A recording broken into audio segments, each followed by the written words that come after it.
Hi, I'm Richard Karn, and you may have seen me on TV talking about the world's #1 expandable garden hose. Well, the brand new Pocket Hose Copperhead with Pocket Pivot is here, and it's a total game changer. Old-fashioned hoses get kinks and creases at the spigot, but the Copperhead's Pocket Pivot swivels 360 degrees for full water flow and freedom to water with ease all around your home. When you're all done, this rust-proof anti-burst hose shrinks back down to pocket size for effortless handling and tidy storage. Plus, your super light and ultra-durable Pocket Hose Copperhead is backed with a 10-year warranty. What could be better than that? I'll tell you what, an exciting radio-exclusive offer just for you. For a limited time, you can get a free Pocket Pivot and their 10-pattern sprayer with the purchase of any size Copperhead hose. Just text WATER to 64,000. That's WATER to 64,000 for your 2 free gifts with purchase. WATER to 64,000. By texting 64,000, you agree to receive recurring automated marketing messages from Pocket Hose. Message and data rates may apply. No purchase required. Terms apply. Available at pockethose.com/terms. Criminology is a true crime podcast that may contain discussion about violent or disturbing topics.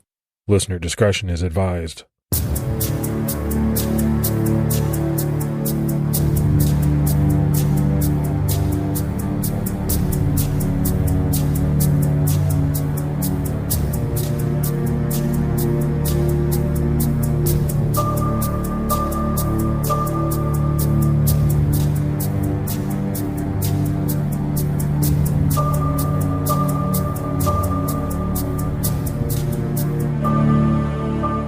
Hello, everyone, and welcome to episode 201 of the Criminology podcast. I'm Mike Ferguson.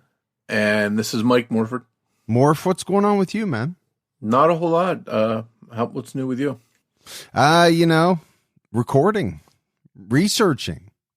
That's kind of what you and I do day in, day out, week in, week out. I know we're trying to get ahead for CrimeCon Vegas, which everybody is excited about, but we have great jobs. There's no doubt about that. The one downside to it that I will say is there are very little breaks, what I would call true time off. We just don't really have that. Yeah, and if you take a little bit of time off, even a couple days, it sort of throws everything out of sync, and then you're playing catch up.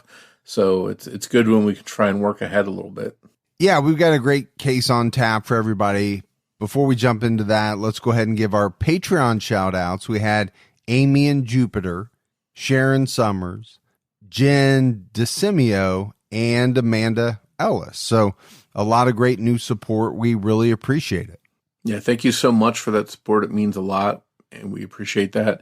Anyone that would like to help support Criminology can do so by going to patreon.com/criminology. More speaking of CrimeCon, I do think we're going to try to meet up with folks, but we just haven't really cemented anything yet.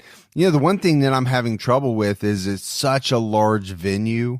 You've got a couple of hotels involved. They're connected. So we're trying to figure out how we can get to maybe see everyone who wants to see us on Saturday night or something like that. But we'll let people know as we move forward. Yeah, hopefully we can work out something that sort of fits everything, and we find a nice little spot. Well, and as you and I talked about the other day, it's also the NFL draft weekend, which is, that's going to add quite a bit of traffic to it as well. Yeah, if it's anything like Nashville was just a city all within its own in that facility. So it'll be interesting to see what the layout is and what we can set up. Yeah, we'll keep everybody up to date. All right, buddy, let's go ahead and dive into this episode. Early this year, 2022, there was some movement on a case that surprised everyone in the true crime world. It was in a case that's been unsolved for almost 15 years now, with virtually zero leads. And the first news that we had heard in years was that 2 arrests had been made. Now, because of British media rules about privacy, we don't know the men's names, but we know their ages and we know their charges. There has been no new information released since then, so we're left to speculate or wait for the news to come out. We're talking about the case of Andrew Gosden, who disappeared on September 14th, 2007. Andrew Paul Gosden was born on July 10th, 1993, to Kevin and Glennis Gosden. in Doncaster, South Yorkshire, England. He had an older sister named Charlotte. While Andrew's parents were active Christians, they didn't baptize Andrew or Charlotte, as they wanted them to find and form their own religious views. Andrew was, however, interested in his parents' religious activities, and he went to church on a regular basis. He also attended the Macaulay Catholic School. While he was there, Andrew achieved perfect attendance. He got good grades and was in the school's gifted and talented program. Andrew was described as highly intelligent, shy, quiet, and sensitive. Things seemed to be going well for Andrew, but about a year and a half before he went missing, he stopped going to church. He also had been active in scouting, but also lost interest in that not too long before he went missing. While Andrew didn't have many friends, he wasn't really a loner. He just preferred to keep to himself. Physically, Andrew looked a couple years younger than he actually was. He was smaller than most boys his age, and he wore prescription eyeglasses. He was deaf in his left ear and had a distinctive double ridge on his right ear. Like many teens his age, Andrew was into hard rock and heavy metal music, with his favorite band being Slipknot. When his parents got home from work on Friday, September 14th, 2007, the house was quiet. They figured that 14-year-old Andrew was in his room or in the converted basement where he would play video games after school. That's where you would normally find him most days after school. At around 7 p.m., it was time for dinner, but Andrew didn't come to the table. His mom, Glennis, started looking for him. Andrew's blazer and tie from his uniform for the Macaulay Catholic High School were hanging over the back of his chair. His shirt and pants were in the washing machine. It seemed as if Andrew had come home from school. He had gotten undressed, but then he was nowhere to be found. This was completely unlike him. He was usually at home playing video games or listening to music, and if he did leave the house, he always told someone where he was going, whether it was Glennis, his dad Kevin, or his older sister Charlotte. If he didn't tell them, he left a note. Kevin and Glennis made a few calls to Andrew's friends, but none of them had seen him. They then called his school, and that's when they were told that Andrew hadn't attended any of his classes that day. The school informed them that someone had attempted to notify his parents of the absence earlier that day, but unfortunately, whoever had tried to call their home dialed the wrong number that morning. It was after learning that Andrew hadn't gone to school that panic set in for them. This was especially odd because he had woken up that day like normal and put his school uniform on and said goodbye at 8:05 a.m. walking out the door on his way to catch the bus, just like he did every school day. As we mentioned earlier, Andrew had a 100% attendance record at Macaulay Catholic High School. This was the first time he had ever missed school, so it's something that just didn't compute with his parents. And Morf, in a lot of episodes that we do, we kind of talk about those moments where, parents learn something and it really strikes fear in them. And this is one of those types of moments. For me, my girls, once they got older, once they got into high school, and especially once they could drive, they were gone before most times I even got out of bed. They went to school pretty early. So they would get ready, get in their car, drive off to school. If I would have received this type of notice, and I get it, in this case, the parents didn't actually receive it, but if I would have, that would have been the moment where, panic starts to strike a little bit and then would gradually tick up from there. If I couldn't get a hold of them, if nobody seemed to know where they were, you really think about these types of situations in these cases, and it's hard not to put yourself in the position of these parents and kind of think about, man, what would be going through your mind at that very moment? And I think that warning system they have in place from schools to call the parents when a child's not there it works well. A couple times I've forgotten to call my kids out of school and they had a doctor's appointment or whatever. And then I get that call and I'm like, stupid me. I forgot to call in that they're going to be out. So it does work. And I can see why they have it in place. Because in this situation, it may have helped, but because they didn't get that call, there was a little bit of time lost. But you have to think that leading up till when they finally learned that he didn't attend school, maybe they just, thought he was out with his friends, whatever. But that had to be a real sinking feeling when they found out that he wasn't in school that day either. Yeah, I'll agree with you that that's a really good system, right? To be notified if your child is absent. I will say this, there have been just a couple of times where one of my daughters was sick and I forgot to call them in, or I thought my wife had called them in and she didn't, so I didn't. And I didn't get that call until I think on a couple of occasions, like 11 o'clock in the morning. That's a little scary to think about the fact that, 3 or 4 hours could pass and maybe something could be wrong and that notification would come late. Not blaming it on the school. I'm just saying that has happened a couple of times.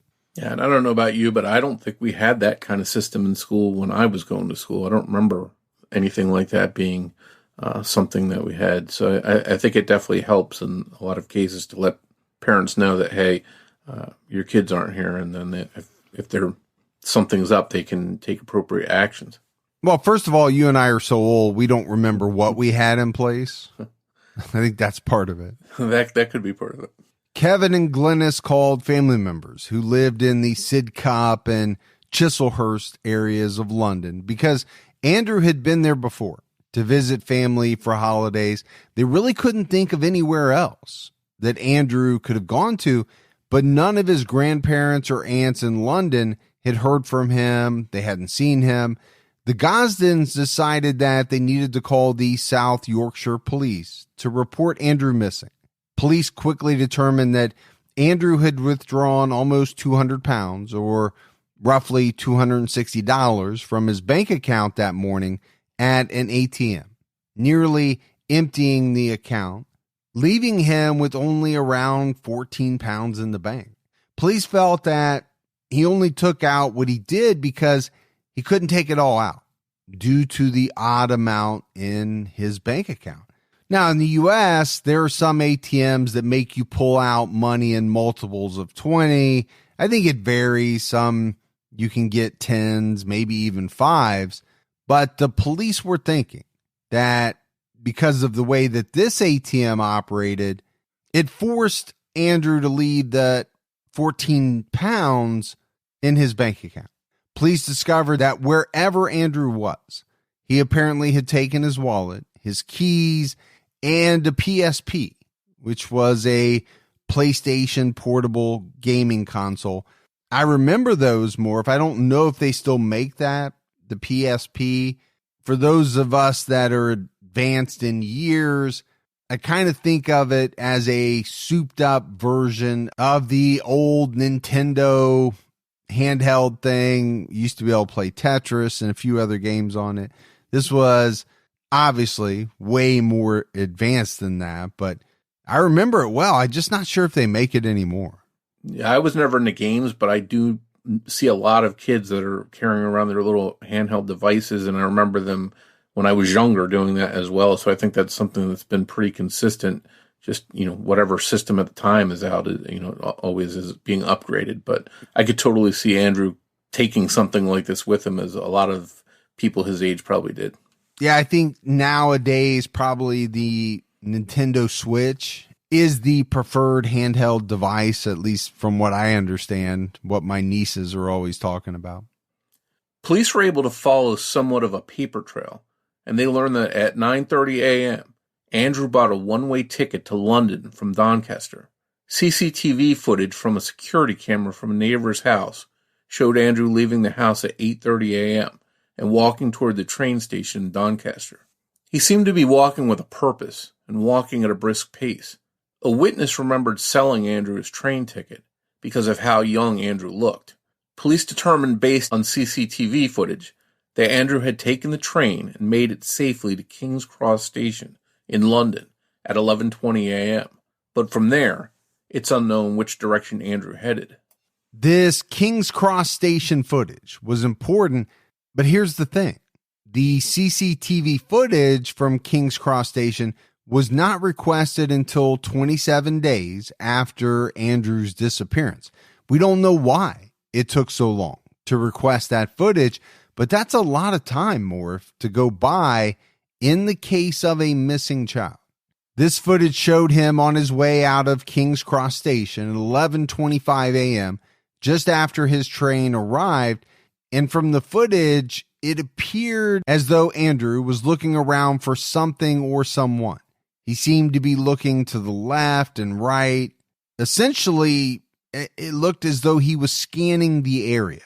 If police had gotten this footage sooner, they would have known to check the CCTV from surrounding buildings and streets or the buses on the route that day. And there may have been much more footage or more witnesses who remembered seeing him as he left the station. Most of the footage had been deleted or recorded over by the time it was requested. Who knows what other clues might have been discovered? And I'm speculating here, Morf. I don't know for sure. 2007, okay, not all that long ago. I think when you think of digital retention, that technology existed. It wasn't like, the old days of having to record onto VCR tapes and then record over them. But even so, storage is always a problem, especially with digital video, which takes up immense amounts of storage. So I get it. When you're talking about a place like King's Cross Station, okay, maybe they're at a point where they can keep video for long periods of time. But when you think about independent businesses or, other places along the route, that probably would not have been the case. They would have had a much smaller amount of storage. And that's when you get into, okay, almost a month later, most of that would have been deleted and recorded over. Yeah, I think one thing the UK is known for as well is the amount of surveillance they have. It's pretty extensive. I don't know how much today versus in 2007, but they've got a pretty well-known history of documenting a lot of what happens on their streets to fight crime and whatnot. So I think you're right. There's no doubt there might have been any number of different captures of him on surveillance, but unfortunately, too much time went by and that stuff was erased. Despite the lack of multiple CCTV videos to go through, police did do an extensive search for witnesses that may have seen Andrew the day he vanished. Only 3 witnesses are believed to have reported credible sightings of Andrew. As we mentioned, the employee who sold Andrew the ticket to King's Cross remembered Andrew and distinctly remembered offering him a round-trip ticket that he turned down. He said Andrew was by himself at the time, and it seemed odd to the witness since Andrew seemed so young and was traveling alone one way. One woman believed that she saw Andrew at a Pizza Hut on Oxford Street the day he disappeared. This Pizza Hut was only a couple miles from King's Cross. Andrew's family believes that this woman's description of the boy's mannerisms matches Andrew, and he was known to like pizza. The third witness believes she saw Andrew in Covent Garden. This area is just south of Oxford Street, so it would make sense that if the Pizza Hut sighting was credible, that this sighting may have been of Andrew as well. And this is a touristy type area with the British Museum, Big Ben, Westminster Abbey, and the London Eye all within walking distance. There's a subway route that goes from King's Cross through the Oxford Street or Covent Garden areas. But of course, it's unknown whether Andrew walked out of the station or took another train or bus, or perhaps was picked up by someone in a vehicle. There were no further leads regarding Andrew's whereabouts. The Gosdens took every opportunity to keep Andrew's disappearance in the news so that the public could learn his face and be on the lookout. They were left with a lot of questions and uncertainty. It seemed obvious that their son had left his home freely and journeyed to London, but they had no idea why. The one-way ticket in their mind was troubling as well. They wondered if he had planned to leave home for good, and if so, why. Kevin Gosden quit his job. His depression was just overwhelming. It was all consuming. his mind went into overdrive about what could have happened to his son or what he possibly could be going through. Not only was his son missing, but some people were looking at him as a suspect. People constantly said, it's always the family, right? And people also assumed that the fact that he was so upset was because of guilt for harming his son. Sadly, Kevin tried to take his own life, but thankfully he was saved by a friend of his and he got help. And he lived on, determined to find his son, though he has said publicly that he still wrestles with suicidal thoughts often. And more, if this is something that comes up in many cases, we know that when certain types of things happen, the family is looked at first. When you have the disappearance of a child, the family is looked at. And then when that child is not found, I do want to take a minute just to kind of talk about this cloud of suspicion. It's something that I think about a lot as we research these cases, as we go through them. Think about a guy like Kevin Gosden, who is already experiencing this horrible feeling of not knowing where his son is. Now, you add on top of that the fact that people are looking at him, they're whispering, they're questioning.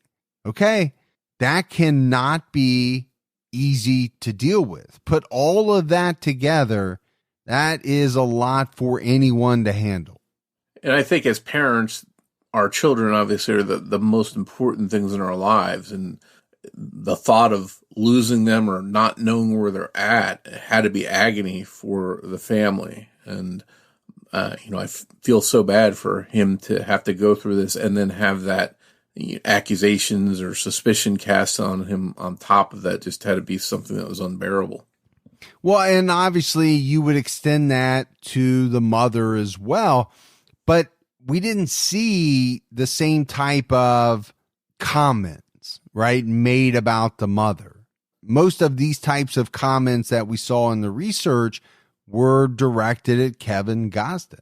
No doubt, though, that she was going through her own thing, her own agony of not knowing where her son was, but it didn't seem as though she had the same type of cloud of suspicion hanging over her head.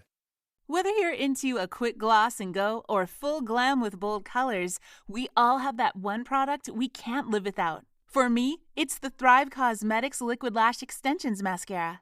It gives my lashes unbelievable length and definition, like extensions in a tube. And with 6 shades that don't clump, smudge, or flake, it stays flawless all day. Plus, removal is a dream. It slides off with warm water, no tugging required. The best part? Thrive Causemetics is 100% vegan, cruelty-free, and made with clean, skin-loving ingredients. And when you shop, you're giving back. They've donated over $150 million in products and cash to support causes like cancer, homelessness, and domestic abuse. High-performance beauty that gives back? That's something I'll always stand behind. Try your new trusty favorites with an exclusive set for our listeners. New customers can get the Liquid Lash Extensions Mascara and a mini-sized Brilliant Eye Brightener at a special set price with free shipping at thrivecosmetics.com/beauty. That's Thrive Cosmetics, CAUSEMETICS.com/beauty. In October 2008, Andrew's face was printed on milk cartons sold in Iceland grocery stores. That's the name of the chain. And it was facilitated by a charity called Missing People. In November 2008, a little over a year after Andrew vanished, a man went to the Leominster police station in Herefordshire claiming to have information about Andrew.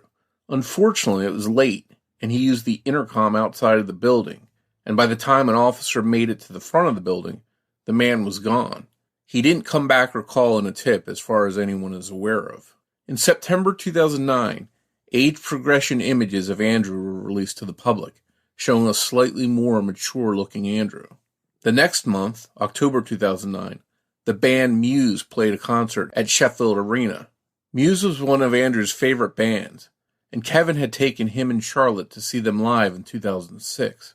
The family went to the show at Sheffield Arena and handed out flyers about Andrew, over 10,000 of them. Muse also put out an announcement. They offered Andrew free tickets to a show if he showed up. He just had to let everyone know he was okay. But Andrew didn't turn up. And more, if this is one of those things that kind of jumps out at me, you see this quite often with bands, musical acts who find out that someone, really enjoyed their music, was a big fan. And a lot of times they go out of their way to do things that they wouldn't normally do to help out a situation, to help out a family. That type of stuff makes me feel good. These are people making millions and millions of dollars, but yet they take the time to do something to try to help out this family. Yeah, I can think of a couple cases off the top of my head in which New Kids on the Block, Metallica, they all publicly appealed for help in cases of their fans being missing or being murdered. So I think it's something that is common in the music industry. In May 2011, Kevin Gosden hired a company to search the River Thames. Sonar technology was used to search the river. A body was found during the search, but it turned out not to be Andrew's. On Andrew's 18th birthday, a brand new sports car was offered as a reward from Kent area businessman Barry Ford for anyone who had information that led to the discovery of Andrew's whereabouts. But unfortunately, that didn't result in any new leads either. In 2014, Kevin and Glynis went on the BBC One TV show Panorama. It looks like it's sort of an equivalent to our Dateline or 2020. They were trying to drum up information, drum up tips. It was a faint hope that Andrew, by then a 23-year-old, would be watching and finally call, but he never did. On May 25th, 2016, a charity event was held for families of missing children, featuring many different musicians collaborating on a song called I Hope, which was based on a poem that Kevin wrote about Andrew in 2013. Almost a decade after Andrew went missing, people were still thinking about him and trying to help him be found. On September 14th, 2017, the 10-year anniversary of Andrew vanishing, Kevin Gosden and other family and friends went to the train station in Doncaster and held a silent vigil for 10 hours. Each silent hour represented 1 year without Andrew. The passage of a decade had not made things any easier for Andrew's family. And let's face it, Morf, how could it? Because they haven't learned anything. There's been drips and drabs of information that have come in, but none of it has led to really anything concrete. This is my thought in all of these cases. Years and years go by. It's not going to get any better, for the family. I just don't believe that it does. That heartache, that longing to know what happened to your loved one, it just continues year after year. It's very sad to think about, but until something comes in that, really kind of shows or proves what happened to Andrew, or if Andrew is found to be okay, the family's going to remain in agony. And I've heard from a lot of different families over the years that have said, of murdered families of murder victims, that as tough as it was for their family members to be murdered, they can't imagine what people are going through who don't know where their loved one is, because they at least have their remains. They can say a proper goodbye. There's some kind of finality there. Whereas the families of missing persons, it seems like it goes on and on. And there is no kind of finality. It's still going and never ends. Despite Andrew's case being kept in the public eye for the entire time he'd been missing, his whereabouts were still unknown. The Gosdens refused to change the locks on the doors of their home in case Andrew came back home someday. He did leave with his key, it would work in the door. If he came home and tried it, his room is still just the way that he liked it. They didn't change the thing. It's ready for him whenever he comes home. And just in case he needs something someday, Kevin and Glynis have been depositing money into his account this entire time. In September 2021, there was a new appeal from the South Yorkshire Police for information about Andrew Gosden. They released 2 age-progressed photographs, one with short hair and one with long hair, of Andrew at age 28. The information sought by investigators wasn't limited to information about his disappearance. It seemed like investigators thought Andrew was out there living his life under another identity. This plea was for someone out there to realize that someone they knew was Andrew. Someone with an unexplained past, a distinct ear, eyeglasses or poor eyesight, and no family interaction. But despite the renewed push, no solid leads came in. It seemed like there was no movement at all on Andrew's case. But that all changed suddenly. Seemingly from out of nowhere, on December 8th, 2021, 2 men were arrested in connection with Andrew's disappearance. One of the men was 45 years old. He was suspected of kidnapping, human trafficking, and possessing indecent images of children. The other man was 38 years old. He was suspected of kidnapping and human trafficking in January 2022. By the time the public was made aware of the arrests, the men had been released, while authorities continued their investigation into their backgrounds. In the UK, they do things a bit differently than what we're used to here in the United States. It looks like they had arrested these men in order to investigate them, which to some seems a little bit backwards. They have been released under investigation. So they're not totally free. They're still suspects, but they didn't have to pay any bail, which is usually how one would get out of jail following being arrested here in the U.S. These men would have been 31 and 24, respectively, at the time that Andrew disappeared. Multiple devices were seized from the men when they were arrested, and authorities were still going through them in January 2022. The police didn't release much in the way of details as far as these 2 men are concerned, so we don't know much about what allegedly happened to Andrew or why he left that day almost 15 years ago. That hasn't stopped many people from speculating. Some people have theorized that perhaps Andrew was groomed by some kind of predators, and grooming isn't unheard of in situations like this. There's actually another case from England involving the grooming of a teenage boy. In 2014, 14-year-old Breck Bednar was murdered by 18-year-old Lewis Danes. The two had met online while playing video games. After the pair met and started corresponding, Breck's mother noticed changes in her son. He stopped attending church with the family.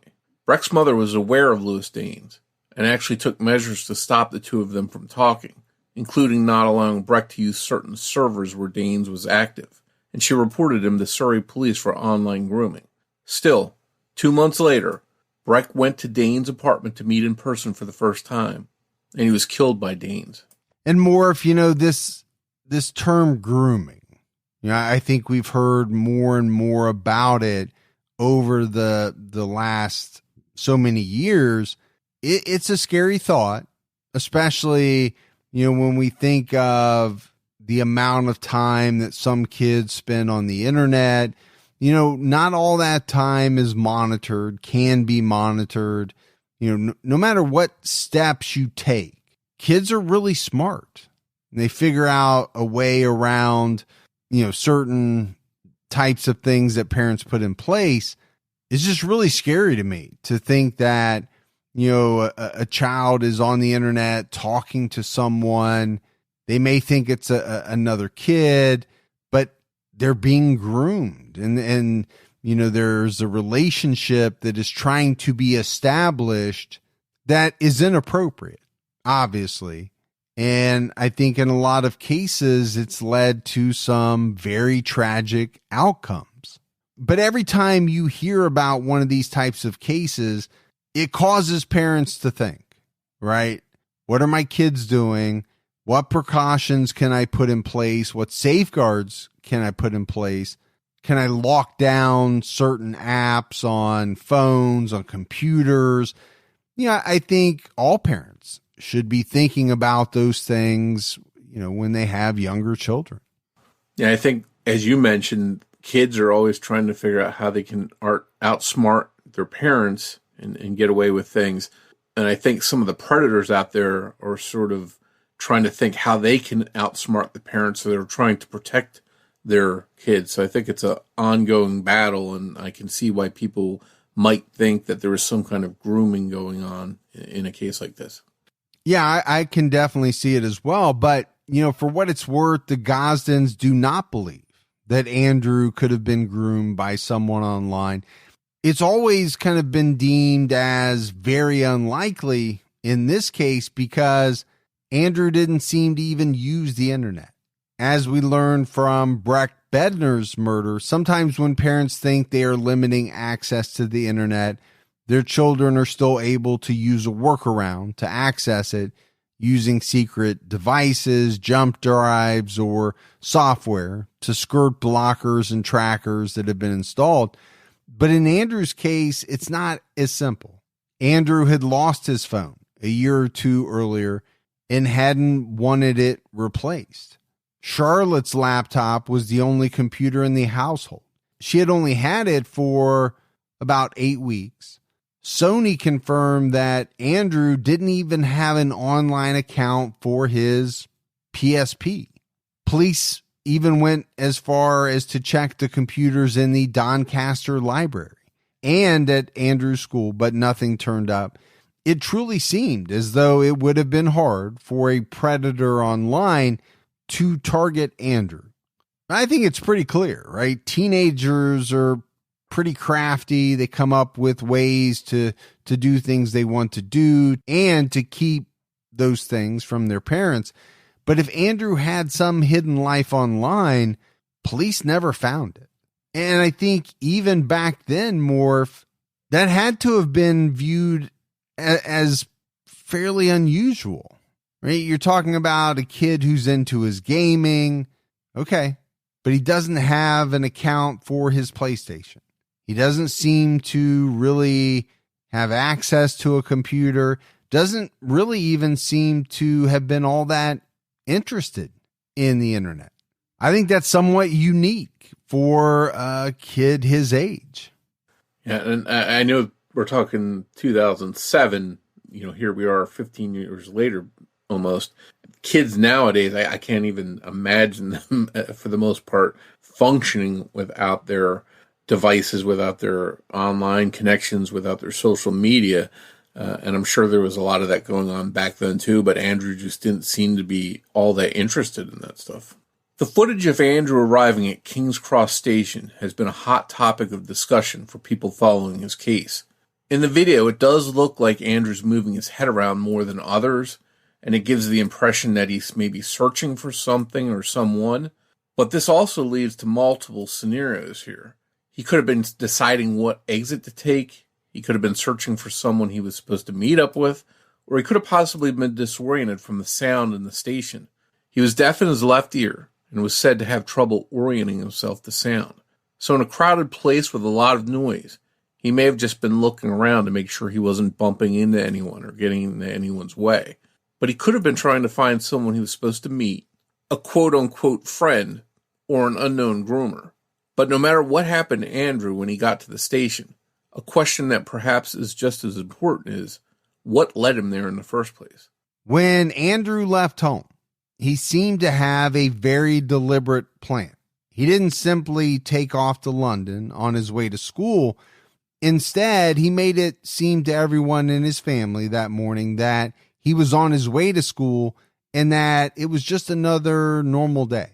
But we know that he intentionally did not get on the bus and perhaps hid nearby in the park, waited until his home was empty so that he could go home and change, and then put his school clothes in the washing machine. So maybe that it would look like he had been home after school.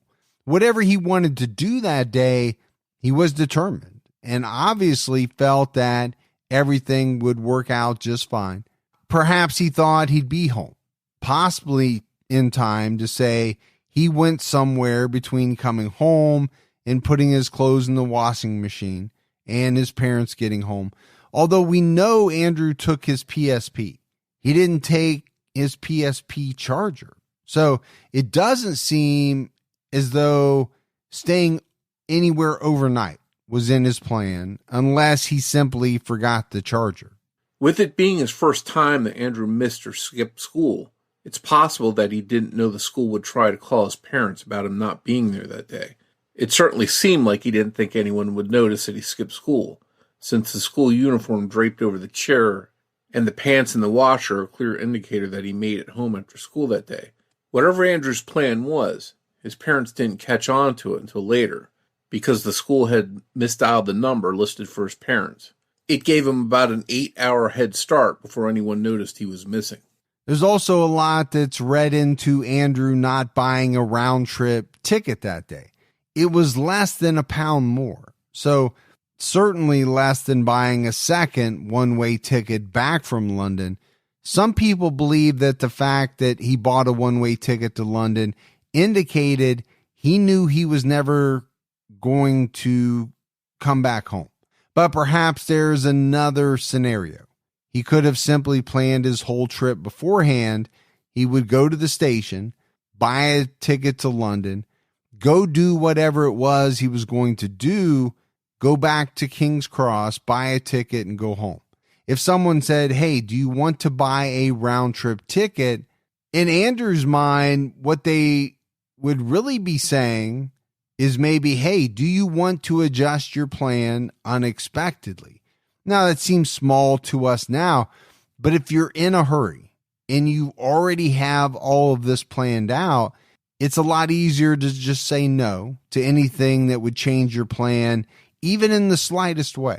With Andrew being deaf in one ear, it's also possible he just didn't really hear the person correctly and didn't want to bother with whatever it was that they were saying, or didn't feel like asking them to say it again so that he could hear it better. He needed to catch the train.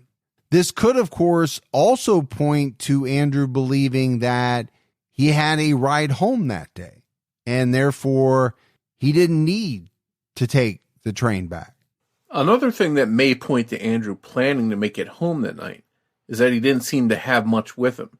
He did have a messenger bag with him, but in the video surveillance of him, it didn't look heavy or full. He didn't take much of his stuff, so maybe he planned to be away for a night or so, and didn't plan to run away. He probably would have taken his charger if he thought enough to take his PSP device. We know he took almost all his money, and 200 pounds is nothing to scoff at when you're 14 years old. It's interesting that Andrew withdrew 200 pounds when he had birthday money in his room that he could have used. He could have needed a certain amount for whatever his plans were, but why not take the money in your room and instead withdraw the money he did? Maybe he was afraid he would be found out before he got back home, and for some reason didn't want his parents to check and see if he had the birthday money in his room still. Or maybe the birthday money, which was 100 pounds, included some coins, which would be harder for him to carry. We just don't know.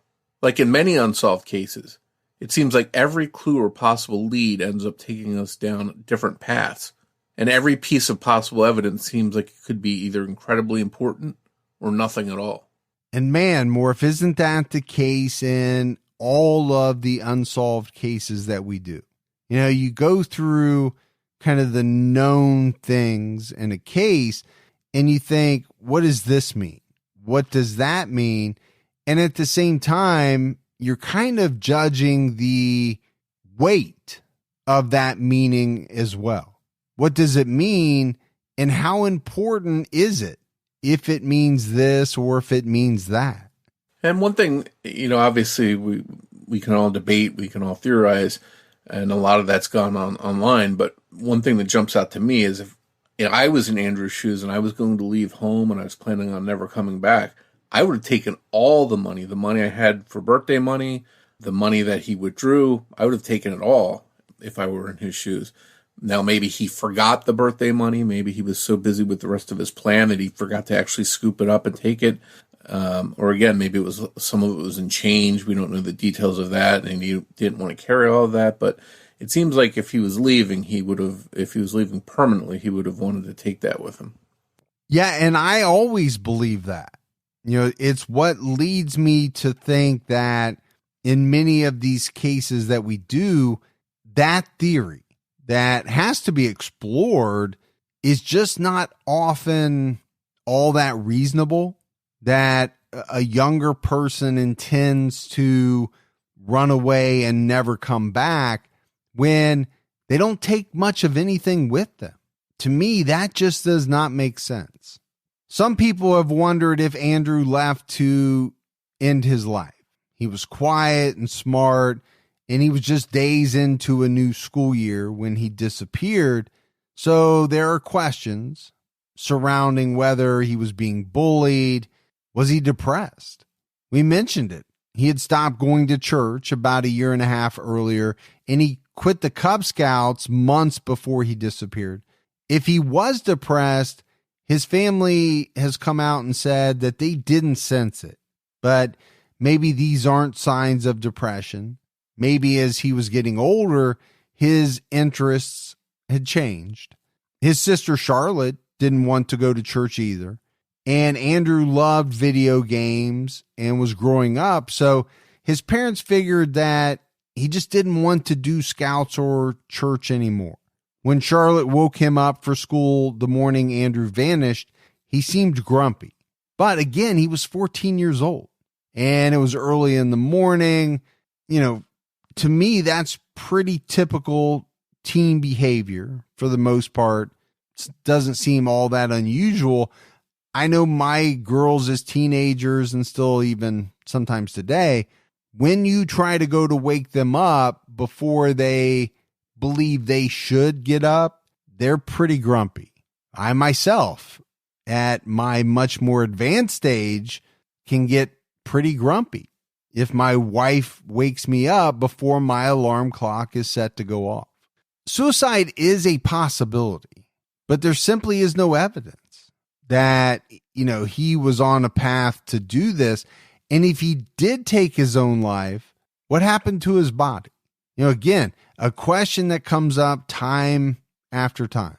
When you think about someone meeting an untimely end at the hands of another person, you often think, well, the murderer works hard to dispose of the body. They don't want the body to be found because that could lead to authorities figuring out their identity or the fact that they had a role in this. But when you think about someone ending their own life, I think more times than not, the body is found. And so when we have these cases of disappearances, it's not to say that it's out of the question that someone could go to a very remote area, take their life, and the body not be found. That is possible. It's just, in the grand scheme of things, not the most likely.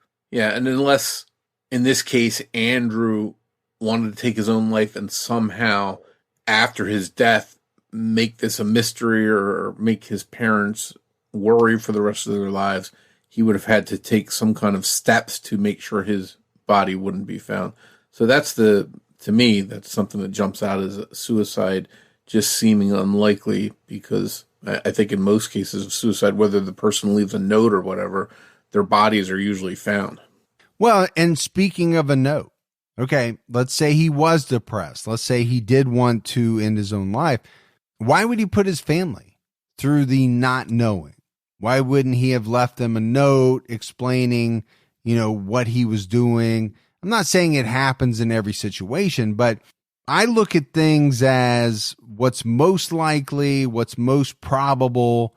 And, that's why I tend to discount certain things because, again, they don't make the most sense. Perhaps the most commonly held theory is that Andrew went to London to go attend some kind of concert. Maybe there was an event there that he knew he wouldn't be allowed to go to, and he felt it would be easier to ask for forgiveness from his parents than ask for permission. He could skip school, put his clothes in the wash, and make it look like he had been home after school and gone back out. Then, depending on whatever time, whatever he was doing ended, he could pop in perhaps just late for dinner and make an excuse, or call his parents from London to explain his whereabouts. As we mentioned, Andrew loved to listen to music, especially heavier bands considered to be more toward the goth side of things like Marilyn Manson, Iron Maiden, and Slipknot. In fact, Andrew was wearing a Slipknot shirt when he was captured on CCTV at King's Cross. The issue with this theory is that most rock shows have an evening start time, and being Friday, a school day, how could he go to a concert in London and get home by the time his parents got home, if he was going there to see an evening concert? Police talked to Andrew's friends and family, and none of them recalled Andrew talking about wanting to see a concert. There was actually a show, a concert that was originally advertised to start at 4 p.m. that Friday, but then it was rescheduled for 7 p.m. If Andrew wanted to go to that show, he could have gone to school and then gotten his parents' permission to go to the show. So that would have meant no need to skip school. But if he didn't know that the show was changed to 7 p.m., it could make sense why he caught the early train. This show was very special because the band had already broken up. They had announced in May that following their tour in July, two of the members, their vocalists, were leaving the band, trying to see a band's last show. Seems like a pretty good motivation to skip school. The band, Sixth, had once supported Slipknot on tour, so it's not outside of the realm of music Andrew would like, though he's not actually known to specifically have been a fan of this band. There were a few other bands playing in London that he might have wanted to see live. He was known to like 30 Seconds to Mars, and they were playing that night in London as well at the O2 Academy in Brixton. But the Sixth show was just down the street from King's Cross, but it was in the opposite direction of the possible Pizza Hut and Covent Garden sightings. Even if Andrew did go to a concert or plan to go to one, we're left with a few big questions. Why didn't Andrew come back from the show? Why hasn't he been seen, or why hasn't he called home since that day? In this sense, Andrew's disappearance is very similar to the disappearance of 9-year-old Asha Degree from Shelby, North Carolina. In the very early morning of a rainy Valentine's Day in 2000, she walked out the door with a packed backpack and headed down a dark highway. She's never been seen again. In her case, even if we think we know why she left or where she could have been headed, we're still left unable to explain what happened to prevent her from coming back home that day or being seen ever since. Whether Andrew went to a concert or not, we still don't know if he knew these men that were arrested in December 2021. And if so, how are they connected to Andrew? We don't know what happened. There were explicit images of children found on the devices of at least one of the men, but it's not mentioned whether Andrew is among the victims. This is very similar to another high-profile investigation taking place in the United Kingdom, the disappearance or abduction of 3-year-old Madeleine McCann in 2007. The case is still open and unsolved, but in late 2021, prosecutors seemed confident that a man named Christian Bruckner, in prison on other crimes, was responsible for the abduction and murder of Madeleine. Though there's little to no hard evidence, she's still not been found. Bruckner has been convicted of sexual abuse of a child in the past, and prosecutors insist they do have some sort of evidence. This has led many to wonder if authorities found photographs of Madeleine in Bruckner's possession or photos that showed the two of them together. In Madeleine's case as well, we just have to wait for authorities to complete their investigation and to let us know what they've uncovered. One question we have to ask is, what if Andrew's still out there? Someone may know him. Andrew has pretty bad eyesight. The lenses in his glasses were so thick that they made his eyes look a bit bigger than they actually were.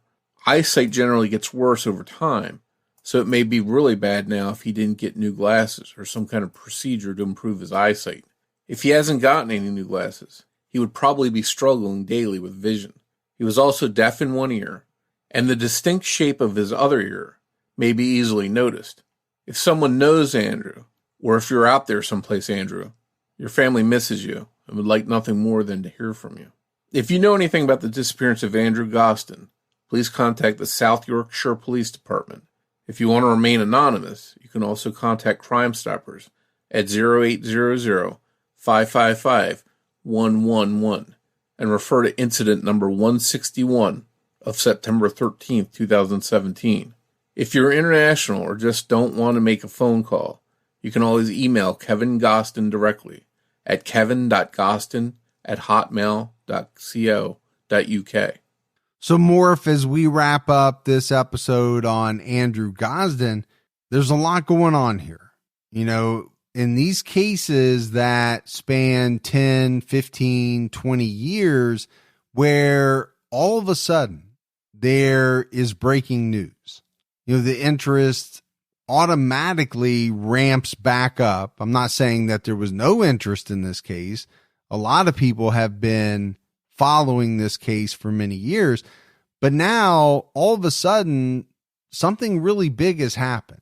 The problem is, as we mentioned early on, we don't have a lot of the details at this time. So this is a case that we're going to have to continue to follow. My thought is it's just a matter of time before the authorities come out with the information, right? Maybe it's during the trial, after the trial. I don't know exactly when the media privacy laws kind of end. I mean, you know, obviously once you're convicted, then I would think at the very least they end at that point, right? The information can come out.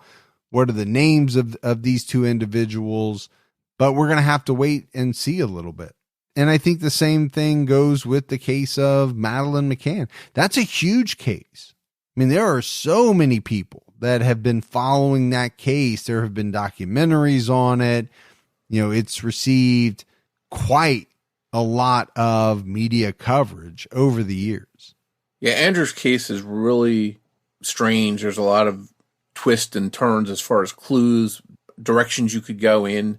Now, we don't know what the evidence is that connects these two individuals to Andrew's case, but obviously the police feel there's something strong there. So, as you mentioned, we'll have to wait to see what that is. I do hold out hope that somehow Andrew's out there safe. You know, we just did our 200th episode where 3 women who had been missing for a very long time and who a lot of people had given up hope on were found alive and survived their ordeal. So I hope somehow, some way, that Andrew might be out there as well. Yeah, absolutely. I think you have to keep hope alive. No doubt about it. Thanks goes out to Sonny Landon for help with writing and research for this episode. As always, if you love the show but haven't done so yet, take a minute, go out, give us a 5-star rating. Keep telling your friends. Morf, I really don't know if people realize how big a deal word of mouth is in podcasting. It is absolutely huge. Yeah, no doubt about it. It helps us grow and helps more people find the show. As far as social media, you can find us on Twitter with the handle @CriminologyPod. You can find us on Facebook by searching for Criminology Podcast or by joining our Facebook discussion group, Criminology Podcast Discussion and Fans. So that is it for our episode on the disappearance of Andrew Gosden. Again, just another case where we're going to have to keep an eye on what comes out.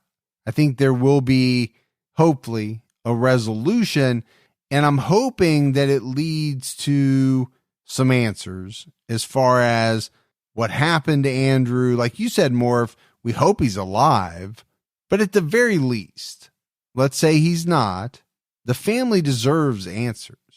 And then Morf and I will be back with everyone next Saturday night with a brand new episode of Criminology. So until then, for Mike and Morf, we'll talk to you next week. Take care, everyone.